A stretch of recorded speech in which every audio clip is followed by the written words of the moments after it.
Hopefully it has been a good week for you and time to focus on the Lord and growing in Him and His strength and endurance. And we had a wonderful service yesterday for Dan Perkins, who went to be with the Lord. And so be praying for Betty and just lift her up. Each week in prayer as the family probably be heading home soon, and should be need to be wrapped in your arms of love.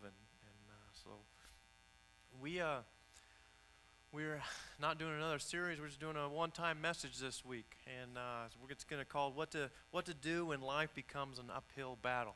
We finished It's Personal last week, where we've been talking about sharing our faith and how God comes to us in a personal way. Our faith is personal, and we're heading a different direction. We're going to talk about uphill battles, because I think you just get a sense sometimes with the church when you're going through it, and maybe it's even a personal thing too, but sometimes life feels like an uphill battle, and you may, some of you may be just feeling like this right now. It's like, wow, life's just, it's a battle. And some of you may be not feeling this at all right now, and you're like, wow, Alan, life for me is just going great. It's just hunky-dory and just feeling good about things, but depending upon what's happening in some of your lives, you might feel like it just is a battle. That's all life is. Anyone here like that sometimes? I go from one battle to the next. You might feel, and it's always uphill. Depending upon what's happening in your life really affects your perspective, doesn't it?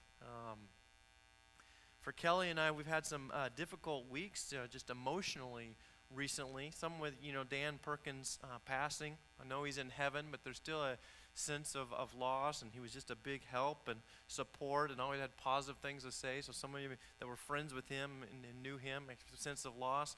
Kelly, my wife's teaching partner, Megan, who they've been teaching together like the last 12 years, she's just got diagnosed with breast cancer, and possibly stage 3 or 4. And so we're really just praying that the Lord will help her, because that affects her and affects her whole family. Her husband's mother passed away from breast cancer, so he's just kind of on edge also, just what this means. And little Michaela, a little girl, his parents been attending here, who's up in Dornbeckers and's got a tumor around her heart. Just a little girl who's been in Kelly's Sunday school class, and then Alexis, Kim Goodman's daughter, who's in this church, is a 4-year-old just diagnosed with lupus. Like, wow, what does that mean for that little person? And with people in the church, struggling in all different ways, from finances to different addictions and problems and issues, and other people struggling with some serious health concerns, or their spouses are struggling with health concerns. And there's just a feeling sometimes, isn't there, just like, wow, life is just an uphill battle. Some of you are thinking, oh man, Alan, we were just trying to get away from this all week. We come to church and we hear about being an uphill battle, but it just is, isn't it? It's just a feeling you have personally. And as I've noticed, as you get older, as life goes by, it may get kind of worse, because you just know more people. And you get to a time where you're suffering more loss. And as I've noticed the church even getting bigger, there's been more a sense of uphill battles and more people that are suffering that because there's just more people around. And so that happens as you get older, knowing more people, or you're part of a church that gets to be a bigger in size. There's more suffering, not less. So I sometimes reminisce about being a boy. You sometimes reminisce about the teenagers, or the good old days. And the good old days maybe not be a period of time in the history or anything. This is a period of time in your history or my history where things weren't so complicated, or things were much more simpler. Before all the issues and before all the heartache, before all the things that you're facing now. And life for me used to just be about a competition, sports competition. It was one competition to the next, and life, or it was a hiking trip or a camping trip, and life was just about adventure. Life was basically many times just about me, and maybe that was you. When you're just young, you just think about the things you want to do and where you want to go. And there was a time that nobody I knew had died. Nobody I knew that was close to me had died. Do you remember a time like that? Maybe some of you were touched with a tragedy so early in life that it's always affected you. But there was a time, a lot of my years in life, that I didn't know anybody that was close to me that had passed away. Now being a pastor, I know many people I've been close to who've passed away. And for some of you, it might be you just remember times when your body wasn't full of aches or pains. My dad tells me that's how he knows he's still alive. But comparatively, as I read about other countries, people suffering in other countries, I think, man, I feel even guilty about talking about uphill battles because I see what other people are facing around the world, other Christians where Christianity is even outlawed or you're imprisoned or persecuted. And so comparatively, sometimes I feel kind of wimpy for even bringing up worries or heartaches or things that I have because other people's heartaches are really mountains compared to my hills. Not only do I feel or face uphill battles personally, but we have a whole lot that we deal with in the culture that kind of just gets us down or that discourages us. I don't know how much you're reading in the news or get information about what the news is reporting on, but I get overwhelmed sometimes real fast and how fast the culture is changing. How fast immorality gets to where it's not accepted, just accepted, but it's encouraged. Like, wow, where did we go wrong? How did we get where we are now? Do you ever get that sense? And maybe some of you get that sense in this service more than the second service because you've seen how much things have changed. You think, wow, the whole nation seems to be facing an uphill battle. Maybe we feel like we're facing an uphill battle as Christians. I read this week about an atheist, Mickey Weiner, who's now consulting with the Pentagon with the president's support, who's trying to pass military policies to stop military chaplains from praying in the name of Jesus. They're military chaplains. To stop what he calls proselytizing, what the chaplains call sharing the gospel, as they've always shared the gospel. A freedom our military has been paying for with their own lives at a price to protect that. Mickey Weiner has compared this sharing of the gospel with people with an act of rape. Like, whoa, where's that come from? Why is that happening? I saw General Jerry Boykin, retired General Jerry Boykin, who was in charge of the operation that inspired the movie Black Hawk Down, who has come out and speaking, addressing the media and saying, I have some serious concerns about what's happening in our country and about the gospel of Jesus being compared to an act of rape when shared with another person. I already shared with you how Louis Giglio was being invited to give the inaugural prayer for this administration for all his work against sex trafficking, helping people leave that lifestyle, being able to get out and from these oppressors. And he was invited to do the inaugural prayer, but then uninvited or attacked so much because it had been brought up that he'd done a message on what the Bible stance on homosexuality was. And so there was just some intolerance of his biblical views on that, and he backed out of it.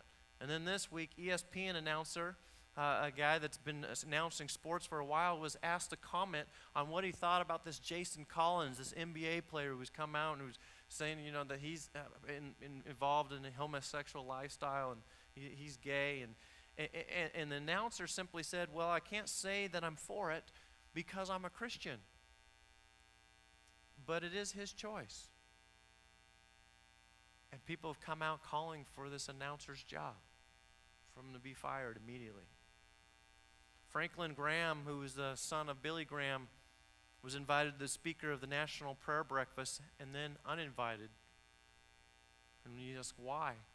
Well, because he had said that Islam is a religion that was born out of violence. You think, wow, sometimes are we blind to things? Is it a shocker to you sometimes that we just like, wow, what are we not seeing things in a biblical worldview anymore? We've changed as a group of people.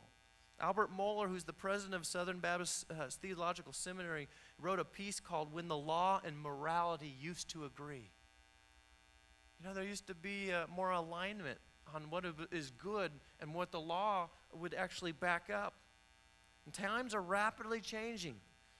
And what we do in the face of these uphill battles, what are we supposed to do? What do we do when we feel like we're on our heels emotionally, or even with our personal sin habit, or our own issues, or the outside culture that we feel is battling against us? What do we do to address these things? Well, this morning I want to share from the Word of God, from the Old Testament. I got the idea from Jason, my manatary, as he calls himself, about one of his favorite Bible stories. And the pretext of the story is in 1 Samuel chapter 13, in which the Philistines are ready to attack the Hebrews.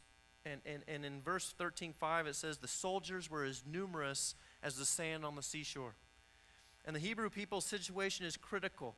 And they were hiding in caves and thickets and pits and cisterns. And they're quaking with fear, and some are crossing the Jordan because they're deserting their army. And Saul, their king, is in trouble with the prophet Samuel for panicking and giving up the burnt sacrifices before the prophet who's supposed to do these things comes. And so Samuel is just given kind of a tongue lashing to Saul about, why'd you get ahead of you've been discussed with God. God is going to be angry, and God has now appointed someone else to be king instead of you. So wow, now the leadership is come under the gun, and things just seem to be falling apart. And if that isn't bad enough, the only blacksmiths are the Philistines, the enemy. And the enemy has not been willing to sharpen swords or spears or anything for the Hebrew people, because they'll know that they'll use these tools against them. And they were talented blacksmiths. And so Saul's army only has 2 swords amongst it.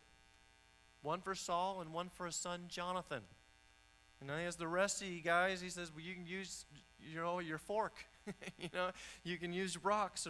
And so it's a desperate situation. When I paint a desperate situation, there's a feeling of desperation. There's a feeling of defeat. There's overwhelming odds, and it's definitely uphill battle. And this is where the story is about to begin. Anybody depressed yet? It's like, wow, the Philistines are in control. God's people who've been given supposedly this promised land all the way back to the time of Abraham. I've given you this land, but it was more like I've given it to you, but you got to go battle for it a little bit. There's people there. But if you trust me, if you listen to me, I'm going to give it to you. There's some clues there as to how we're supposed to face these battles, these uphill battles in life, because I think there's a way to go about facing these things and taking them on, because they're most definitely going to be there, aren't there?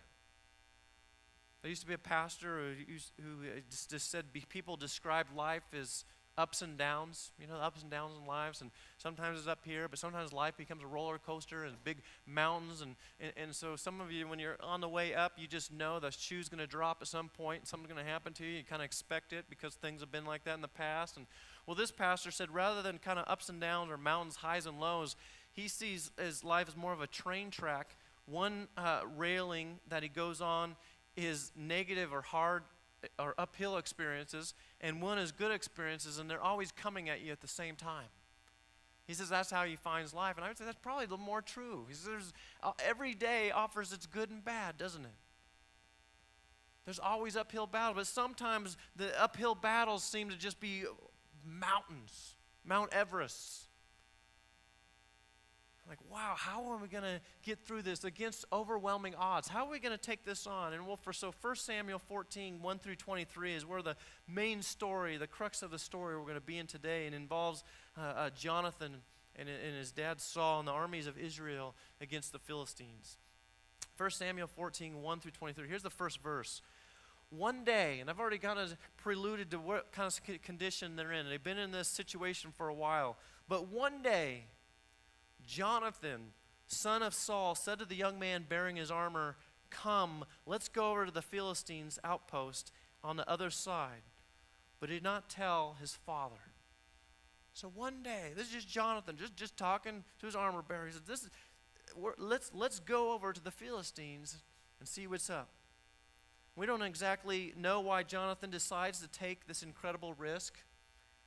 taking on the Philistines on his own. Maybe it was just being weary of the hopeless standoff, or tired of hiding out wherever he was, or bored, or angry that this ungodly, warped people worshiping idols and all kinds of weird things are oppressing them.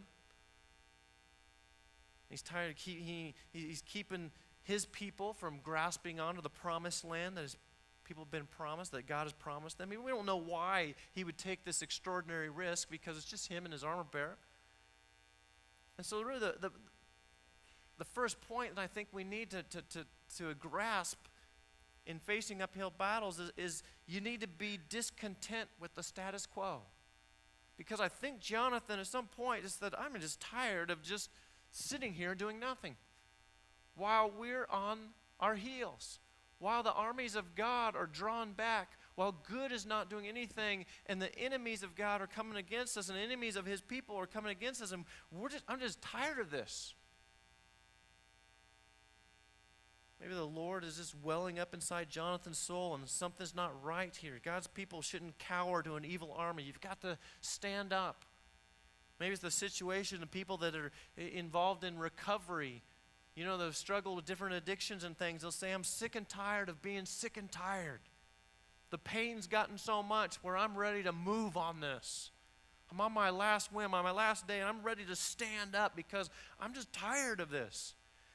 And God's people need to just be sometimes discontent with the status quo. And the status quo is you look at the culture and you look at the society, you can say, this is just not good. The status quo is starting to be more and more at odds with God's rules, with God's laws, with God's commands, with God's teachings. You've heard it said before, all it takes for evil to preside over the world is for God's people to do nothing. We already know there's a natural bent towards sin. We were born into sin, as the Bible says. Not one is righteous, not even one. No one is righteous, not even one. For all have sinned and fallen short of the glory of God. And so there's this bent towards this, and so there needs to be this holy discontent with the status quo. There needs to be this drive that something is just not right. Bryant was telling me he went to the Sun River Weekend to Remember, and it's a marriage ministry. There's a great marriage ministry, and while he was there was a couple that sat at their table that just came to work on their marriage that weren't Christians. This is a Christian ministry, but they weren't Christians. He said, in fact, they were fairly liberal people as they were talking to him, but they wanted work on their marriage. They wanted to stay married, and they go to this Christian conference, and they were getting helped, and Bryant and Sarah were really connecting with this group and staying in connection with them, in contact with them, and that was great. And I thought, that's great. There's a marriage ministry that's standing in the gap, that looks at just the divorce rate and all that's happening in our culture, and that marriage has just been degraded and downgraded, and there's a marriage ministry that says, enough already. And one day, someone was inspired, someone was moved to say, let's work from a Christian perspective, the author of marriage, and let's work on this thing called marriage. Let's stand in the gap. Let's stand against the culture. Let's walk over to the other side and just take this on. And I bet initially it was just a few people. It was one person and their armor bearer that just said, hey, would you start writing some material or some curriculum? Let's start writing some books. Would you start kind of generating this vision that's in my heart, my mind? There's all kinds of things that have been started that way because one person said, enough's enough. And one day you said, I'm going to take a stand because enough's enough. The status quo is not all right with me anymore. This last week I wrote a letter to the FCC. They handle all the federal communications regarding programming on radio and TV, and usually I don't write different things like this, but they're considering allowing every kind of expletives on public TV as well as nudity on public television. And I thought, oh man, is that really where we're going to go? And so in my letter I expressed that I've worked with kids and teenagers and all kind of people, and this is not the kind of programming that any of us need. I said, how about some encouraging program that we can all say, now, wow, that is good. That is something to be proud of. That's something that calls us up. Those who desire to degrade themselves would still have all kinds of avenues to find those things outside of public television. Just enough's enough. I'm not one that usually writes state legislatures or writes different things to the FCC, but isn't enough enough? We need Christian people sometimes to just say, enough's enough. I'll stand in the gap.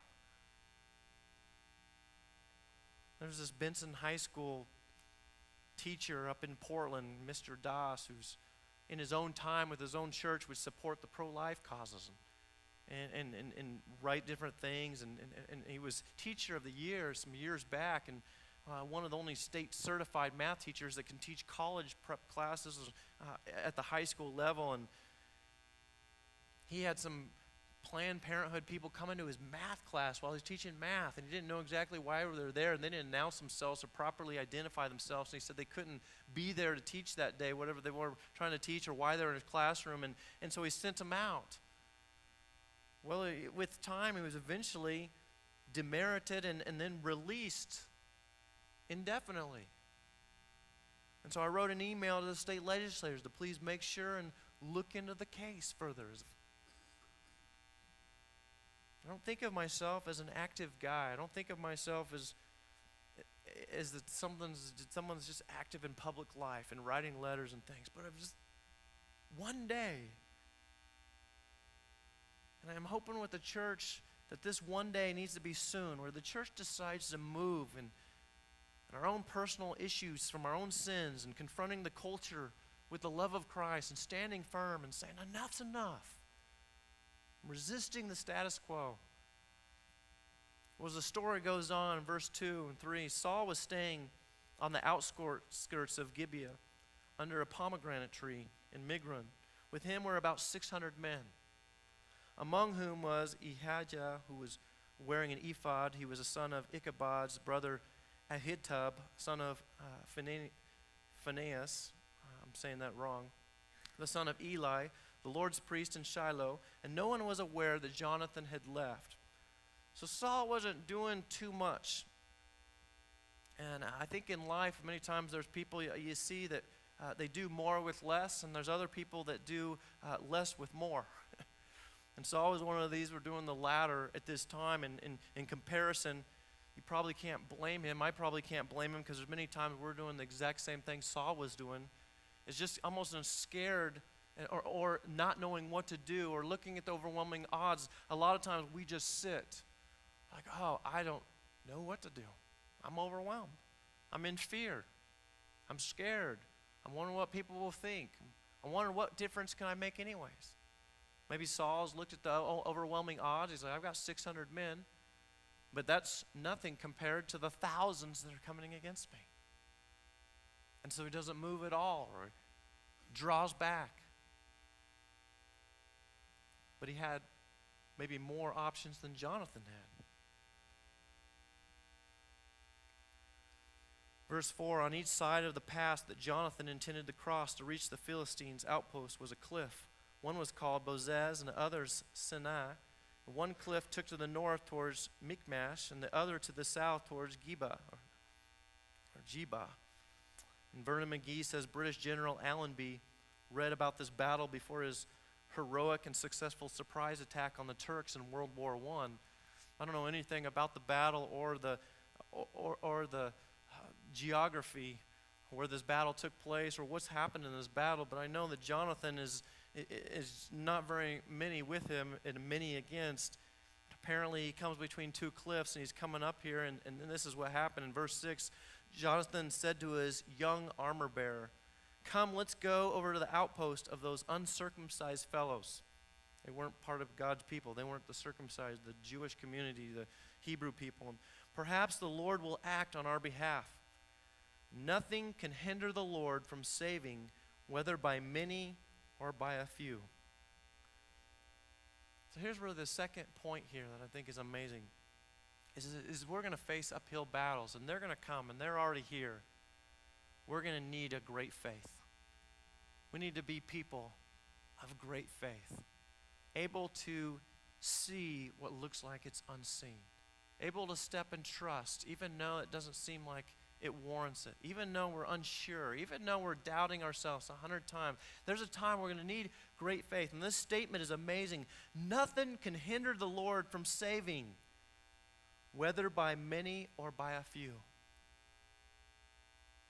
Jonathan is living out this bold and profound truth that God and you are a majority.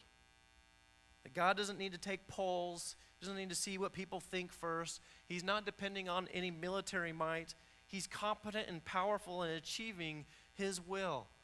It's like often Christians in different times we were trying to just set up alliances and get people motivated. And can we get them to the polls? Can we get people to act? Can we get people, that's our main thrust. And we're thinking, isn't that the way God is going to deal with this uphill battle? Don't we just need to mobilize all the churches first? Don't we need to get people out there and don't we need to protest? Don't we need to hold up signs? Don't we need to be heard? And I said, maybe there needs to be some of that. Maybe some of that make a difference. Maybe that's something from a stirring in the heart. Maybe we need to write letters at some times.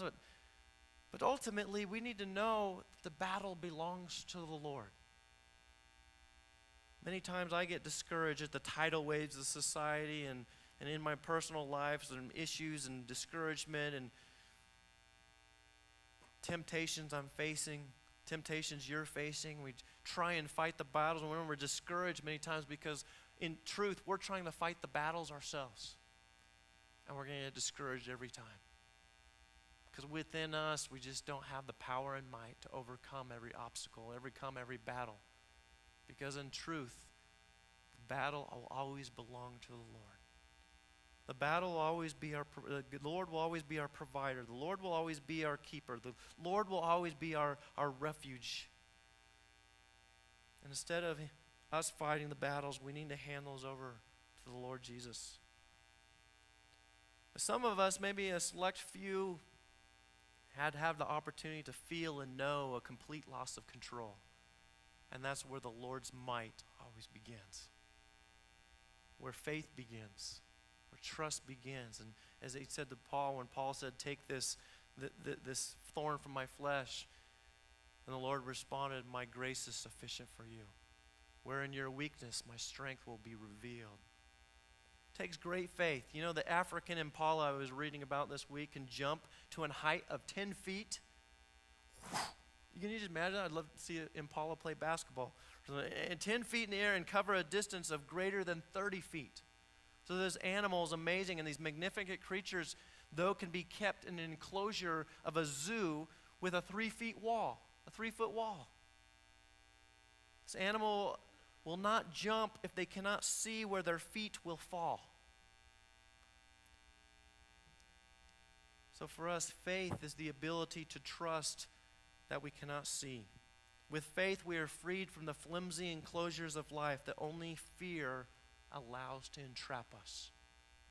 Isn't that animal a great picture of what a lack of faith, a lack of trust in God can do? We know of people that have done just mighty and incredible things for the kingdom of God. We know people that we'd say, man, the Bill Brights, the Billy Grahams, all these just different people that we'd say, man, they had such a great faith. And they did some amazing things because they were never just gated in. They weren't enclosed. They wouldn't allow the enemy to engulf them. They were always taking more territory. And it takes a great faith. In fact, this is what Oswald Chambers says in his run in today's race. It says, faith for my deliverance is not faith in God. Faith means whether I am visibly delivered or not, I will stick to my belief that God is love. There are some things only learned in a fiery furnace. Like, wow, how many times we have a sunny day faith? We feel like our faith is strong when things are actually going well for us. When the plateaus are there and we're just on cruise control and there's no uphill mountains before us and we think, man, my faith is good. Well, it hasn't even been tested. You haven't had to release things. Let me read for you. This is I'm just reading the last paragraph from Megan, who is my wife's teaching partner at her grade school, who's the one that's diagnosed with the breast cancer. She wrote this email to an entire faculty and staff at Riverbend Elementary School. I imagine my feelings from day to day will change, but for today I am at peace. Tomorrow I might be in a pit. Through it all, at my core, I believe that a loving God walks with me. Along the way, I continue to rest in the mercy and grace I've known in my life experiences with Jesus at my side. I know it's not a belief we all share, but my prayer for all is that you, like me, would experience God's peace, which passes all understanding, in a way that leaves no doubt in your mind that you are deeply loved and never alone. It's pretty amazing. I feel encouraged and my heart is full. Regardless of the outcome, it is well with my soul. With love and a grateful heart, Megan. Oh man, she wrote that to an entire staff of an elementary school. And Megan has just said, surprisingly, Kelly, she said, I get so frustrated and flustered over the small things. And over this huge thing, it's just amazing how at peace I feel. He says, I think some of it is I just know there's nothing I can do about it. It's something that's happening to me. It's just there, and it's whether God will deliver or God won't. But it's all in God's hands, and it's just completely given me a sense of release. And during the process of that, she's been able to share the gospel to an entire school where ordinarily it probably wouldn't be that acceptable to be written. Maybe, who knows, let go. But she's had an opportunity to share her faith, and she walked through that. And she was able to share because she does have a great faith in the circumstances, the situations of the uphill battle in which she finds herself. I think that's one more way we just need to know to win the uphill battles, to face the giants in the land, to move forward even though we don't know where our feet are going to land. We walk with great faith. That's the only way for the Christian. Next verse, in verse 7, says, do all that you have in mind, his armor bearer said.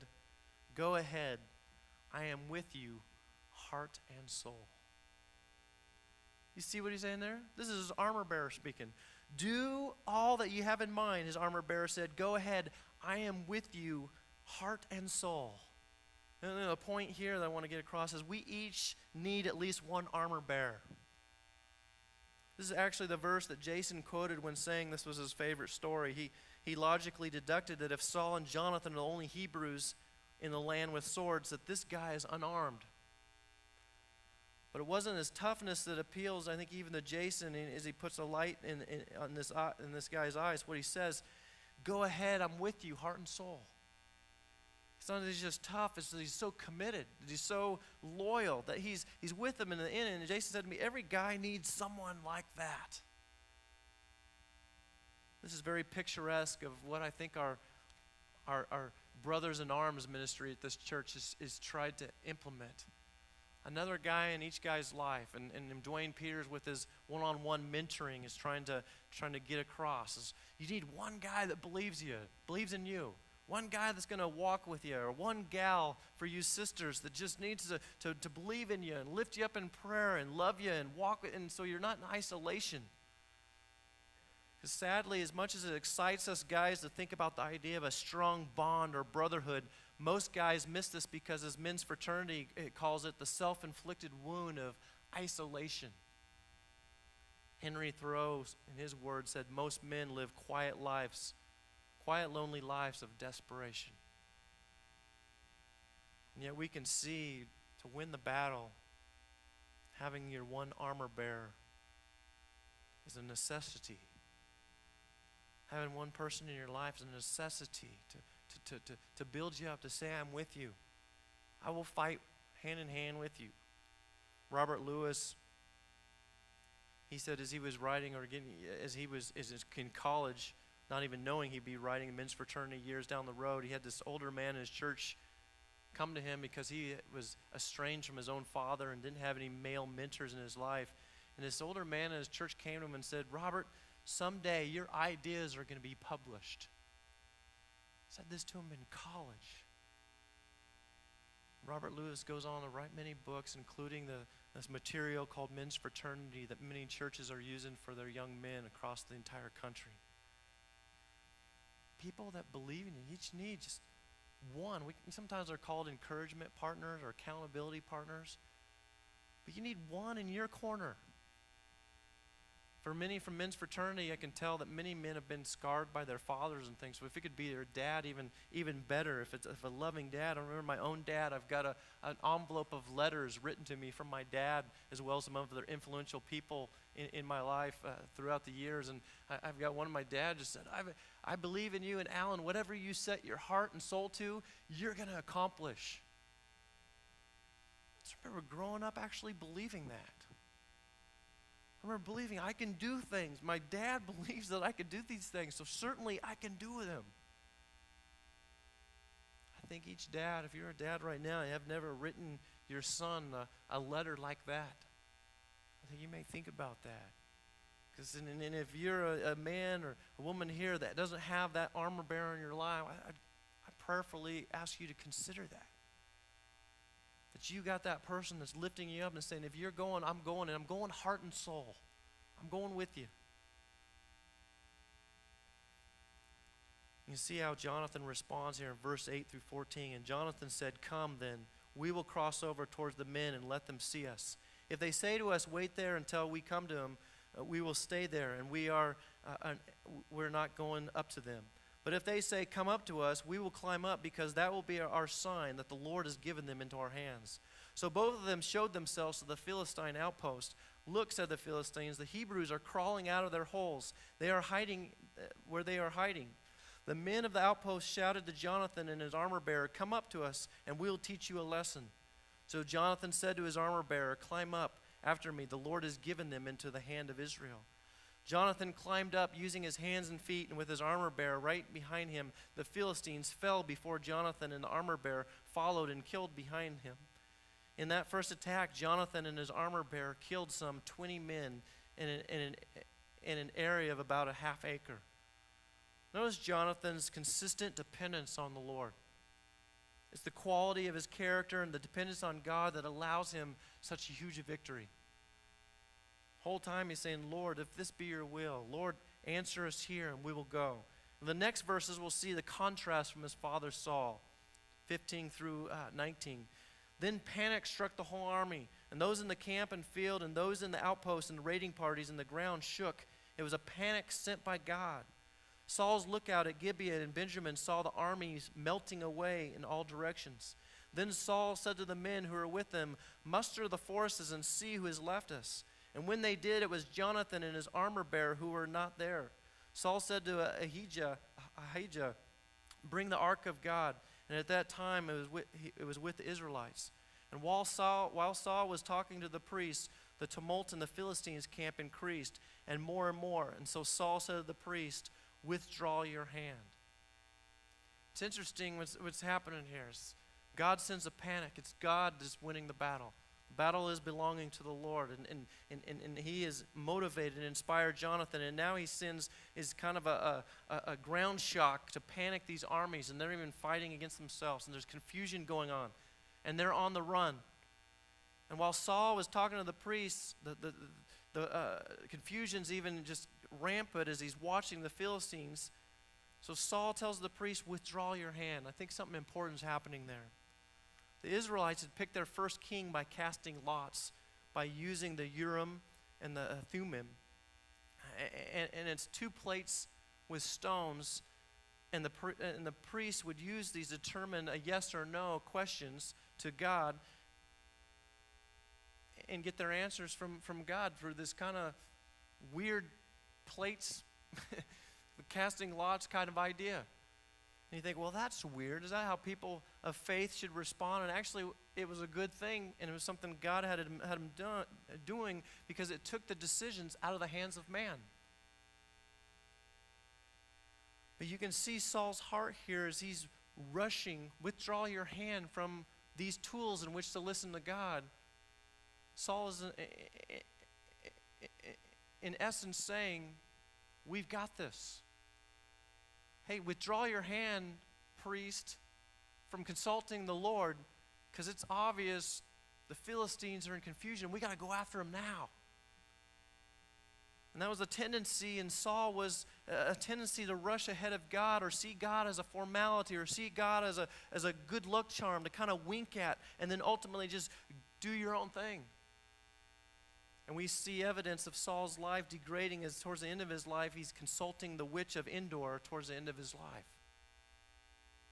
So the spiritual character of Saul is degraded, where we see Jonathan being tapped in and consulting the Lord the entire way. His great faith is tapped into the Lord. Well, then some amazing things happened. Then Saul and all his men assembled and went to battle, and they found the Philistines in total confusion, striking each other with their swords. And those Hebrews had previously been with the Philistines and gone up with them to their camp, went over to the Israelites who were with Saul and Jonathan. And when all the Israelites who had hidden in the hill country of Ephraim heard that the Philistines were on the run, they joined the battle in hot pursuit. So the Lord God rescued Israel that day, and the battle moved on beyond Beth-aven. So here's really the last point I see here in this story, is that momentum is contagious. We say it different ways. Everyone loves a winner. Victory has 1,000 fathers, and defeat is an orphan. Success breeds success. However you say, it's true that when you can get momentum on your side climbing up the mountain, you usually will have plenty of company coming down the other side. Momentum is just an interesting thing in our lives. Even the Hebrew traders that had gone with the Philistines come back over to join the Israelites when they see who's winning. You may describe some of your friends that way that seem like sunny day friends, and you think, well, maybe they aren't friends at all. Maybe they're just momentum mongers. Whichever way the wind's blowing, whichever way the sun is shining. Dad used to tell me that with any organization that there are the 10% early adapters and 80% who just kind of go with the flow or in the middle that are looking to which way, and then there's 10%, the last 10% that bring up the caboose are against everything, the opposition. And the 80% in the middle will just kind of listen to both groups and decide which way they're going to go, whether an organization is going forward or a company is going to go forward or whether it's going to go backward is dependent upon which way the momentum is going to go, which one gets the ball rolling in their court. A pastor told me it actually only takes 3% of a culture to cause change in it, to begin to make an impact. Only 3%. Imagine how big the church is throughout the culture, what the percentage is. That if the church would rise up and fight the uphill battles. Imagine if we just, each one of us had a great armor bearer in our life, and whatever we were facing, whether it's a habit in our life or a sin that we're struggling with that just keeps on showing up, or strongholds in our life that need addressing, what it would mean if we had that armor bearer to help give us momentum in a certain way. I love to see people building personal momentum towards a good, healthy habit that replaces a bad habit or a stronghold that's been destroying their life or taking them down. I love seeing that. I love seeing momentum, and the momentum, the more one decision that they make day to day builds on another, and they start beginning to build building blocks of a foundation, a wall of good health, and they build a fortress around them as their character expands and strengthens. They become stronger. I love to see that. I love seeing marriages that were on the brink that use some tool or catalyst towards changing the tide, or where one spouse begins using a few thoughtful words or some kind gestures, and it starts rebuilding the foundation of the marriage together. So often just a little momentum gets them started, and what seems like a mountain now becomes a molehill. As we come to this time of invitation, as you look at this story, and we know there's uphill battles, they're just going to be there. Frustrations, temptations, heartache, habits, hang-ups. We just know they're going to be there. And I think we can read even from Old Testament stories from the Word of God, how those same characters that had the same emotions and feelings that we struggle with, where they went for their help, where they went for their refuge, what were the tools that they used to get to the momentum that they needed to overcome the strongholds or the oppositions or the uphill battles that they were facing. What are the uphill battles in your life that you're facing right now? Is it loneliness, heartache? Is it pride issues? Is it lust issues? Addiction issues? I mean, the uphill battles are many. But the good news is that he who's in you, if you have received the Savior, is greater than the enemy who's in the world. And you can depend on him. And you can claim his victory. And you can know that whether there's a few helping you or many, no matter to the Lord. Because you and the Lord are a majority in whatever you're facing, whatever the issues are. I'm going to be back in the connection room after the service that you just need somebody to pray with or talk to. We'll be back there with the Shepherd's team. There'll be a few of us to engage with. If you want to know about water baptism, and how to symbolically die to yourselves and resurrect with Jesus, we'll be back there to talk to you about that and joining this church body.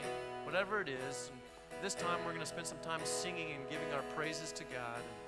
And anytime you feel led to come back, feel free. Please stand and sing with us.